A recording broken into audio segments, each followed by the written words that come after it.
Tamil News. டிபிசியின் தலைப்புச் செய்திகள். இன்று வவுனியாவில் கூடிய ஜனநாயக தமிழ் தேசிய கூட்டணியின் ஒருங்கிணைப்பு குழு எதிர்வரும் ஜனாதிபதி தேர்தலில் தமிழ் பொது வேட்பாளரை நிறுத்தும் முயற்சிக்கு முழுமையான ஆதரவை வழங்குவதற்கு இன்று தீர்மானித்திருக்கிறது. இலங்கையின் பொருளாதார சவால்கள் குறித்தும் வெளிநாட்டு கடன் மறுசீரமைப்பு முயற்சிகள் குறித்தும் விளக்கமளிக்க ஜனாதிபதி நாளை மறுதினம் நாட்டு மக்களுக்கு உரை. இலங்கைக்கும் இந்தியாவுக்கும் இடையிலான உத்தேச தரைப்பால தொடர்பு திட்டத்துக்கு எதிராக குரல் எழுப்பியிருக்கும் கத்தோலிக்க திருச்சபை. பொருளாதார நெருக்கடியின் விளைவாக கடந்த 2 வருடங்களில் இடம்பெற்ற மூளைச்சாலிகள் வெளியேற்றத்தில் 10% மருத்துவ டாக்டர்களே நாடு இழந்திருக்கிறது. எதிர்க்கட்சி தலைவர் சஜித் பிரேமதாசா தலைமையிலான ஐக்கிய மக்கள் சக்தி அதன் தவிசாளர் சரத் பொன்சேகாவுக்கு எதிராக நடவடிக்கை. ஜனாதிபதி ரணில் விக்ரமசிங்காவுக்கும் தேசிய மக்கள் சக்திக்கும் ரகசிய உடன்பாடு எதுவும் கிடையாது. உண்மையான ரகசிய உடன்பாடு ராஜபக்சாக்களுக்கும் விக்ரமசிங்காவுக்கும் இடையிலே இருக்கிறது என்கிறார் ஜேவிபியின் பொதுச் செயலாளர் ரீபின் சில்வா. கட்சி மாறி சுகாதார அமைச்சர் பதவியை பொறுப்பேற்க தயாராகுவதாக தன்னை பற்றி வெளிவரும் செய்திகளை ஐக்கிய மக்கள் சக்தியின் பாராளுமன்ற உறுப்பினர் டாக்டர் ராஜித சேனாரத்ன மறுப்பு. ஜேவிபி அதன் ஆரம்பகால கோட்பாடுகளில் இருந்து விலகிவிட்டதாக அதன் ஸ்தாபக தலைவர் ரோஹண விஜயவீரவின் மகன் உவிந்து விஜயவீர குற்றச்சாட்டு. வணக்கம், நீங்கள் இணைந்திருப்பது டிபிசியின் மாலை தமிழ் செய்திகளுடன். இனி விரிவான செய்திகள். இன்று வவுனியாவில் கூடிய ஜனநாயக தமிழ் தேசிய கூட்டணியின் ஒருங்கிணைப்பு குழு எதிர்வரும் ஜனாதிபதி தேர்தலில் தமிழ் பொது வேட்பாளரை நிறுத்தும் முயற்சிக்கு முழுமையான ஆதரவை வழங்குவதற்கு இன்று தீர்மானித்திருக்கிறது. இதை டெலோ தலைவரும் வன்னி மாவட்ட பாராளுமன்ற உறுப்பினருமான செல்வம் அடைக்கலநாதன் டிபிசிக்கு தெரிவித்தார்.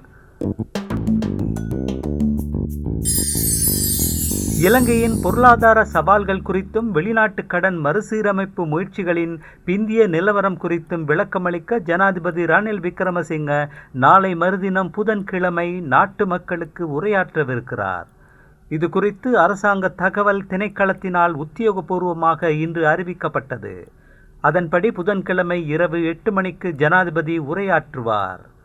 தனது உரையில் ஜனாதிபதி நாட்டின் தற்போதைய பொருளாதார நிலவரம் குறித்தும் வெளிநாட்டு கடன் மறுசீரமைப்பு நடவடிக்கைகளின் தற்போதைய நிலவரம் குறித்தும் விளக்கமளிப்பார் என்று தகவல் திணைக்களம் அதன் ஊடக அறிக்கையில் கூறியிருக்கிறது.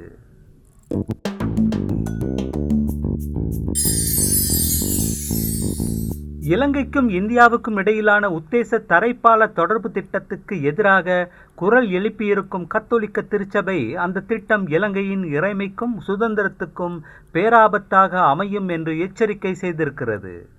கடந்த வார இறுதியில் ருவான்பெலவில் செய்தியாளர்களுடன் பேசிய கொழும்பு அதிமேற்றிராணியார் கார்டினல் மல்கம் ரஞ்சித் 2 நாடுகளுக்கும் இடையிலான தரை தொடர்பு பால திட்டம் நடைமுறைப்படுத்தப்படுமேயானால் அது இலங்கையை தென்னிந்தியாவின் தமிழ்நாட்டின் ஒரு பகுதியாக்கிவிடும் என்று கூறினார். தென்னிந்தியாவில் இருந்து காலத்துக்கு காலம் இலங்கைக்கு படையெடுத்தவர்கள் அதன் பாகங்களை கைப்பற்றி ஆட்சி செய்த சம்பவங்கள் நிறைந்தது எமது வரலாறு. அத்தகைய ஒவ்வொரு சந்தர்ப்பத்திலும் சிங்கள மன்னர்கள் படைகளை திரட்டி ஆக்கிரமிப்பாளர்களை விரட்டி அடித்தனர். இப்போது அரசாங்கம் இலங்கைக்கும் இந்தியாவுக்கும் இடையில் தரைப்பாலம் ஒன்றை நிர்மாணிக்கும் திட்டம் குறித்து பேசுகிறது. அது நிச்சயமாக இலங்கையை தமிழ்நாட்டின் ஒரு பகுதியாக மாற்றுவதிலேயே முடிவடையும் என்று கார்டினல் ரஞ்சித் கூறினார். இலங்கைக்கும் இந்தியாவுக்கும் தரை தொடர்பு பாலத்தை அமைப்பதற்கான சாத்தியப்பாடு தொடர்பிலான பூர்வாங்க ஆய்வு பூர்த்தி அடைந்திருப்பதாக ஜனாதிபதி விக்ரமசிங்க அறிவித்திருப்பதை அடுத்தே கார்டினல் தனது கருத்தை வெளியிட்டிருக்கிறார்.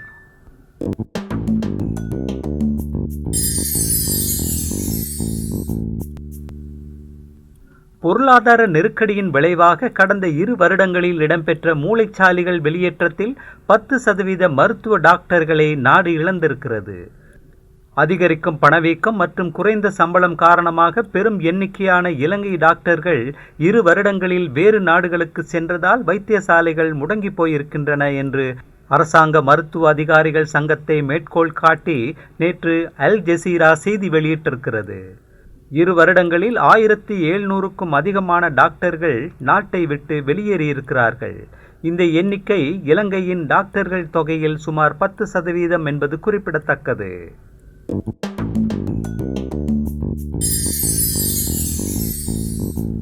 எதிர்க்கட்சித் தலைவர் சஜித் பிரேமதாச தலைமையிலான ஐக்கிய மக்கள் சக்தி அதன் தவிசாளர் ஃபீல்ட் மார்ஷல் சரத் பொன்சேகாவுக்கு எதிராக இவ்வாரம் நடவடிக்கையை எடுக்கவிருக்கிறது என்று பொதுச் செயலாளர் ரஞ்சித் மத்துப மண்டார தெரிவித்தார்.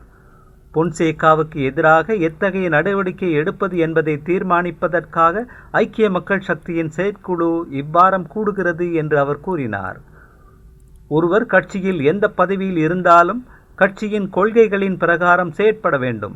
ஆனால் பொன்சேகா ஒரு ஒழுங்கு கட்டுப்பாடான முறையில் செயற்படவில்லை. கட்சியில் இருக்கும் வரை பொன்சேகா தலைவருடன் சேர்ந்து செயற்பட பழகிக்கொள்ள வேண்டும். அதனால் அவருக்கு எதிராக நடவடிக்கை எடுக்க நாம் தயாராகிறோம். எடுக்க வேண்டிய நடவடிக்கையின் தன்மை குறித்து செயற்குழு இவ்வாரம் தீர்மானிக்கும் என்றும் மத்தும பண்டார கூறினார். ஜனாதிபதி விக்ரமசிங்காவை அண்மை காலமாக புகழ்ந்து பேசி வரும் பாராளுமன்ற உறுப்பினர் ராஜித சேனாரத்ன குறித்தும் மத்தும பண்டாரவிடம் செய்தியாளர்கள் கேட்டபோது அவருக்கு எதிராக நடவடிக்கை எடுக்கும் முயற்சி எதுவும் இல்லை. பொன்சேகா செய்வது போன்று ராஜித சேனாரத்ன தலைவர் சஜித் பிரேமதாசாவை கடுமையாக தாக்கி பேசுவதில்லை என்று பதிலளித்தார்.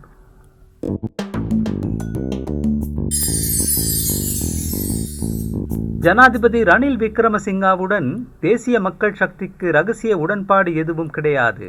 உண்மையான இரகசிய உடன்பாடு ராஜபக்சாக்களுக்கும் விக்ரமசிங்காவுக்கும் இடையிலேயே இருக்கிறது என்று ஜேவிபியின் பொதுச் செயலாளர் ரில்வின் செல்வா கூறினார். ஜனாதிபதியுடன் உடன்பாடு ஒன்றை நாங்கள் செய்து கொண்டுள்ளோம் என்று வதந்திகள் பரப்பப்படுகின்றன. ரணிலுடன் உடன்பாட்டை செய்து மறைப்பதற்கு எங்களிடம் என்ன இருக்கிறது என்று செய்தியாளர்கள் மாநாட்டில் சில்வா நேற்று கேள்வி எழுப்பினார். தேசிய மக்கள் சக்தி வெற்றி பெற்றுவிடும் என்பதற்காகவே உள்ளூராட்சி தேர்தல்களை அரசாங்கம் ஒத்திவைத்தது. கூட்டுறவு தேர்தல்களை ஒத்திவைத்ததன் மூலமும் கூட எமது வெற்றியை தடுக்க அரசாங்கம் முயன்றது. உண்மையிலேயே இரகசிய உடன்பாடு ராஜபக்சாக்களுக்கும் விக்ரமசிங்காவுக்கும் இடையிலேயே இருக்கிறது. விக்ரமசிங்காவுடன் இணைந்து கொள்வதற்கு ஐக்கிய மக்கள் சக்தி அவருடன் பேச்சுவார்த்தை நடத்தி வருகிறது. அவர்கள் தங்களது எதிர்கால அரசியல் பயணம் குறித்து இரவில் ரணிலுடன் பேசுகிறார்கள். பகலில் அவர்கள் தேசிய மக்கள் சக்திக்கு ரணிலுடன் உடன்பாடு இருக்கிறது என்று பேசுகிறார்கள். பிரேமதாசாவின் ஐக்கிய மக்கள் சக்தியின் முக்கியமான 19 பாராளுமன்ற உறுப்பினர்கள் ஜனாதிபதியிடமிருந்து பன்முகப்படுத்தப்பட்ட பட்ஜெட்டில் இருந்து நிதியை பெற்றிருக்கிறார்கள் என்றும் ஜேவிபியின் பொதுச் செயலாளர் கூறினார்.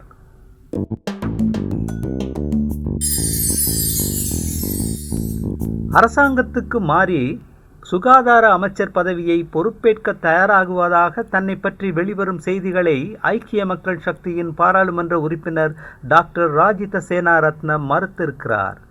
ஜனாதிபதியின் வழிகாட்டலுடனான செயற்திட்டங்கள் தொடர்பான பல்வேறு நிகழ்வுகளில் அண்மை காலமாக ராஜித சேனாரத்ன கலந்து கொண்டு ஜனாதிபதியை பாராட்டி பேசி வருவதை அடுத்தே ராஜித அரசாங்கத்துடன் இணையப் போவதாக செய்திகள் வெளியாகின. அமைச்சு பதவி குறித்து அரசாங்கத்துடன் தான் எந்த பேச்சுவார்த்தையும் நடத்தவில்லை என்று ஜனாதிபதியின் திட்டங்கள் குறித்து மாத்திரமே பேசியதாகவும் ஊடகங்களுக்கு அவர் கூறினார்.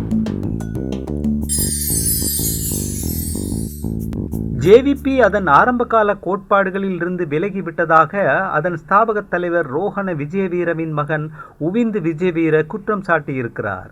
கொழும்பில் நேற்றைய தினம் செய்தியாளர்கள் மாநாட்டில் உரையாற்றிய அவர் தனது தந்தையாரால் நிறுவப்பட்ட அடிப்படை கோட்பாடுகளை ஜேவிபியின் தலைவர்கள் கைவிட்டு விட்டதாகவும் அந்த கட்சியின் தற்போதைய திசை மார்க்கம் தனக்கு ஏமாற்றத்தை தருவதாகவும் கூறினார்.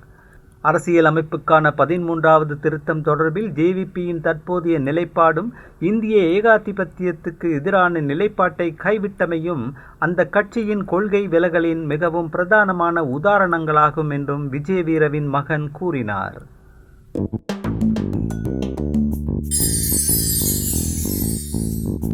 ராஜாங்க அமைச்சர் சதாசிவம் வியாழேந்திரனுக்கு மற்றொரு ராஜாங்க அமைச்சு பொறுப்பு வழங்கப்பட்டிருக்கிறது.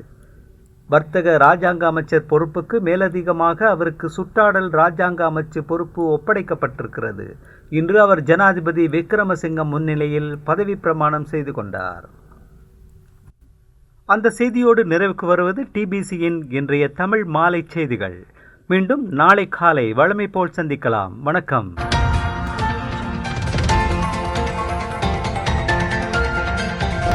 ABC Tamil News.